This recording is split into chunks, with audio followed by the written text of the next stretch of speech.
নমস্কার, আমি অ্যাডভোকেট রাখু দাস, বাইবর্ন কংগ্রেসি। আজকে আমি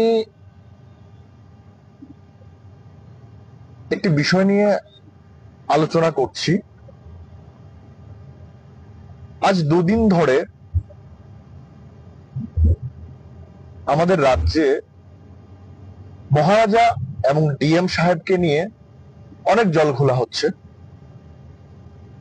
আমি এই বিষয় নিয়ে কয়েকটি কথা, আমার অপিনিয়ন আমি আপনাদের সামনে তুলে ধরতে চাই। প্রথমত হলো,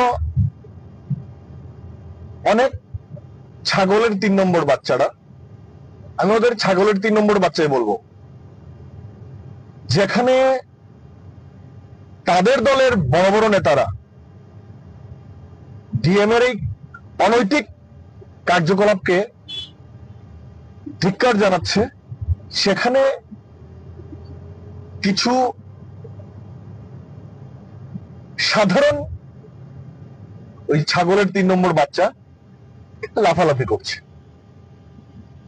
ডিএম সাহেব খুব ভালো করেছেন, ডিএম সাহেব এই করেছেন, আইএএস অনেক পড়াশোনা করে হয়েছেন। আমি বলতে চাই, আপনারা ব্যাপারটা জেনে মন্তব্য করুন। রাজনীতিতে যে লোকটাকে আজকে অপছন্দ করছেন, সেই লোকটাকে একটা সময় পছন্দ করছেন। এটাই মানুষের, আমাদের হ্যাবিট বা আমাদের নেচার। অনেকের আজকে রাম তো কাল বাম, কাল বাম তো আজকে রাম। তো আমি বলতে চাই, ডিএম সাহেবকে একটা দলের সুপ্রিমো, পাবলিক রিপ্রেজেন্টেটিভ 1 মাস ধরে ফোন করছেন, হোয়াটসঅ্যাপ করছেন, কেন উনি ন্যূনতম সৌজন্য কথা বলার বা দেখা করার উনি সৌজন্যতা দেখাচ্ছেন না? উনি মহারাজা, আমরা দেখেছি যে সন্ধ্যা 7টার সময় গেছেন ওনার বাংলোতে। মহারাজা ওনার বাড়িতে যাননি, সরকারি বাংলোতে গেছেন, যেখানে মানুষের ট্যাক্সের টাকা দিয়ে ডিএম কে ফ্রি কোয়ার্টার বাংলো দেওয়া হয়েছে।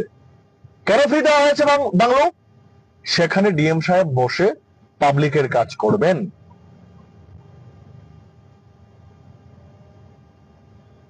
আপনারা জানেন, কোন গুরুত্বপূর্ণ বিষয় নিয়ে সুপ্রিম কোর্ট রাত্রে 1টার সময় বসতে পারে, আর ডিএম সাহেব 24x7 ডিউটি, যাকে সরকারি বাংলো দেওয়া হয়েছে মানুষের জন্য কাজ করার জন্য, সেখানে উনি পাবলিক রিপ্রেজেন্টেটিভের সঙ্গে দেখা করছেন না।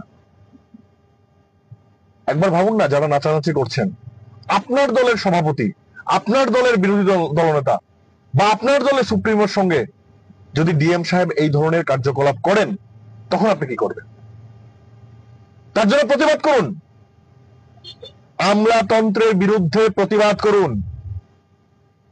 এই রাজ্যটা আজ আমলারা চালাচ্ছে, মানিক সাহাজি ব্যর্থ। তারপর আরেকটা বিষয় আমরা দেখেছি যে অনেক মিডিয়াও বলেছেন যে মহারাজা সম্বোধন করাতে অনীহা প্রকাশ করছেন। ঠিক আছে, এটা যার যার ব্যক্তিগত রুচির ব্যাপার। আমি আপনাদেরকে একটা জিনিস বলতে চাই, যখন আমরা ত্রিপুরার বাইরে আসি, যখন ত্রিপুরার বাইরের মানুষ ত্রিপুরা রাজ পরিবারের কথা আমাদের সঙ্গে গল্প করে, ত্রিপুরার সেই ঐতিহ্য, সেই সৌন্দর্যের কথা, অর্জুনন্ত প্যালেস, নীরমহল, ত্রিপুরেশ্বরী মন্দির, পুষ্পবন্ত প্যালেস থেকে শুরু করে বহু কিছুর কথা, রাজন্য আমলের ঐতিহ্য, নিদর্শন,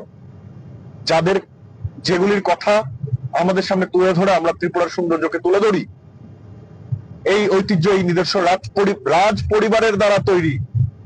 সেই ঐতিহ্য ত্রিপুরার সৌন্দর্যতাকে বিশ্ব জুড়ে ছড়িয়েছে। তখন আমরা গর্ব করে বলি, হ্যাঁ, এটা আমাদের রাজ পরিবারের দান, আমাদের রাজ পরিবার এটা করেছে, আমাদের রাজ পরিবার এটা করেছে। আর রাজ পরিবারের উত্তরসূরিকে আপনারা অস্বীকার করছেন। আরে আমাদের সৌভাগ্য, আমরা সৌভাগ্য, আমাদের স্বর্ণালী ইতিহাস সেই রাজ পরিবারের একজন উত্তরসূরিকে আমরা কাছে থেকে দেখতে পাই। আমি গর্বিত, আমি মহারাজার পা ছুতে পেরেছি।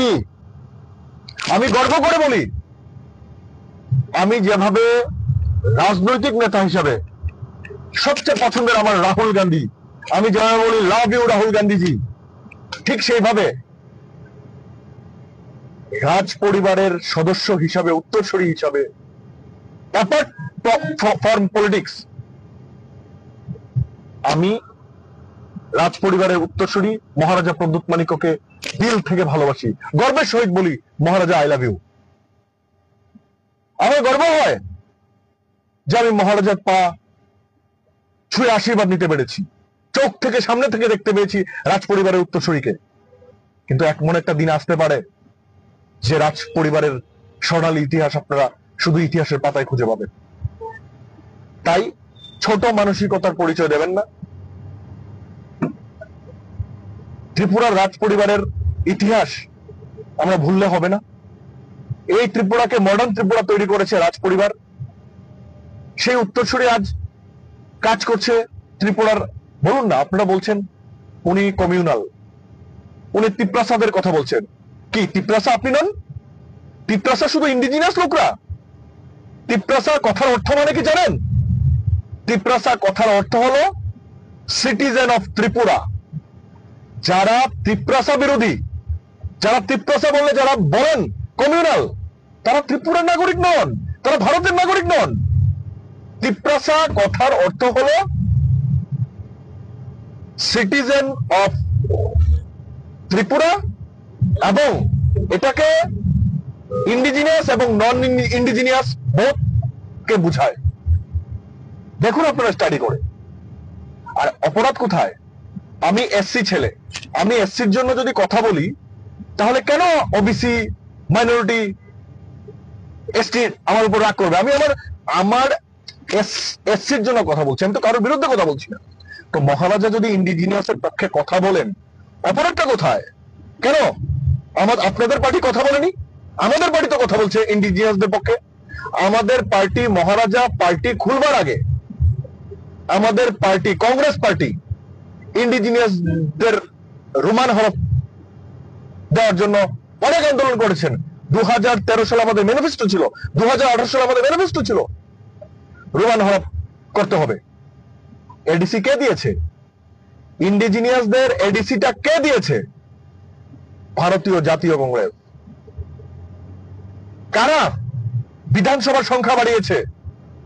রাজীব গান্ধীজি। তো রাজীব গান্ধীজি কি কমিউনাল হয়ে গেছেন? আজকের দিনে কমিউনাল রাজনীতি শুধুমাত্র বিজেপি করছে। কংগ্রেস মাইনরিটিদের কথা বললে বলছে যে মুসলিমের পার্টি। কি এই দেশের মাইনরিটিটা কি ভারতবাসী না? তাহলে কেন পারমাণবিক বোমা তৈরি করতে, পারমাণবিক অস্ত্র তৈরি করতে কেন আমাদের প্রাক্তন রাষ্ট্রপতি আবুল কালামকে আমাদের প্রাক্তন প্রধানমন্ত্রী অটল বিহারীজি দায়িত্ব দিয়েছেন? বলুন কেন আমাদের বোন কুরেশি এই পাকিস্তানকে শিক্ষা দিতে একটা মুসলিম কান্ট্রির বিরুদ্ধে কে লড়াই করেছে? হিন্দু, মুসলিম, শিখ একসাথে হাতে হাত মিলিয়ে কিছুদিন আগে লড়াই করেছে। আর আপনারা এই ভারতবর্ষে কমিউনাল রাজনীতি করছেন। আমি বলতে চাই, যারা বিজেপির বন্ধুরা তো মহারাজাকে গালি দেবেন, কারণ ওনারা জানেন যে ওনারা যে মহারাজাকে জুমলা প্রতিশ্রুতি দিয়েছেন, ইন্ডিজিনিয়াসদের হয়ে, ত্রিপুরার মানুষের হয়ে যে প্রতিশ্রুতি দিয়েছেন, এটা প্রতিশ্রুতি পূরণ করবে না বিজেপি। জুমলাবাজ বিজেপির কর্মীরা জানে।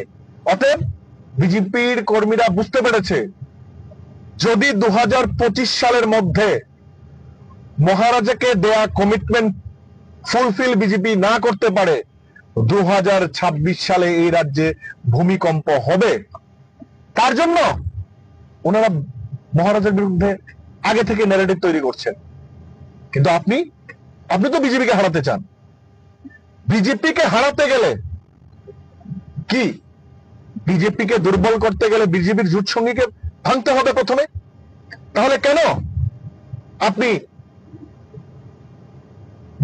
বিজেপি জোট সঙ্গীকে না ভেঙে বিজেপি জোট সঙ্গীকে আক্রমণ করছেন?